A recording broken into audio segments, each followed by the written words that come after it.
Time now for a romp on BMW's all-new for 1999, the stylish sport touring twin-cylinder R1100S. As you probably know, BMW is celebrating its 75th anniversary this summer, and the 1100S is one of two new machines BM has introduced in time for the party. At the heart of this reveler is a 1085cc air and oil fuel-injected twin. In an effort to make the party more interesting, the Bavarian firm boosted the engine's compression, lightened its internals, and revised its engine management system, resulting in more torque and horsepower than its siblings.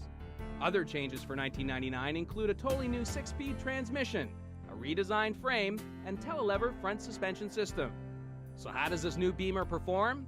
Well, this week we invited Scott Magnish of the Toronto Sun and Rob Harris of CMG Online to sample the R1100S to see if it would party on the twisties like it's 1999. It's BMW's, traditional boxer engine, super duper reliable. It's got a 4-valve head with fuel injection, which again gives you some reliability, gives you a little bit extra performance. I think buys you a little bit of the snap that you're going to get when you're rolling the throttle. The power delivery, it's an air-cooled engine with an oil cooler tucked up at the front of the fairing. I've been driven it a fair bit, and I've never had an overheating problem with it. The final drive is through a shaft, which again is typical of a BMW, and exactly what you want, I think, in a sport touring bike. Something that's low maintenance, something that you don't need to worry about, and is going to live up to the kind of mileage that the engine will deliver. It stops really well. This model comes with the ABS.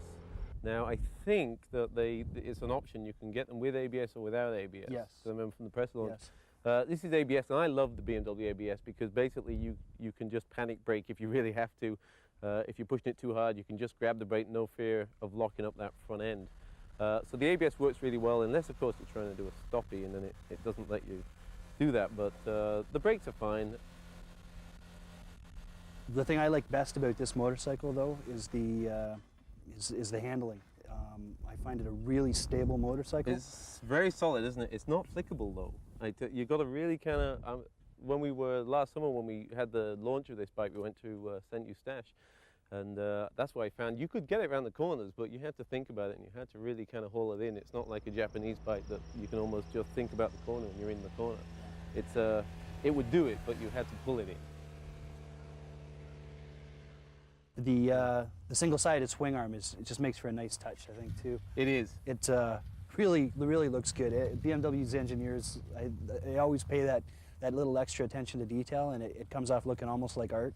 I think they got the back end beautiful on this with the single-sided swing arm and the two caddy-style pipes. Yes. Just beautiful. That's a really nice touch, and yeah.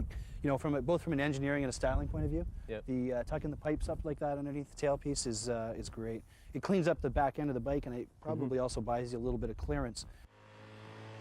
This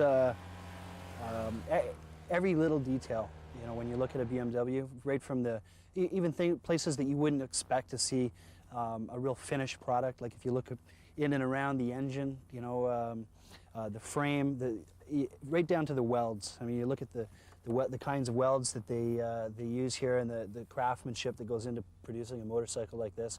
It's every inch of BMW.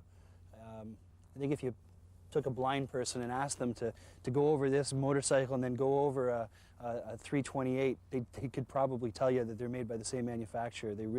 A lot of distinctive quality characteristics that go into these bikes. Mm-hmm. I don't find the seat very comfortable. It's not bad, but I would probably, if I had a bike like this, I'd maybe go for an aftermarket like Corbin style seat for it. The bars, the position's great. I like the position where I'm at. I'd consider this bike for one of my main rides. It's a good enough all-round general-purpose motorcycle. You can have a lot of fun with it at a racetrack. You can go out and carve up some corners on some back roads, and you can commute. And next summer you could take it down to the States for a week-long tour. It really is versatile, and if you could only have one motorcycle and you needed a bike that could do all things well, this would certainly be one you should consider, I think.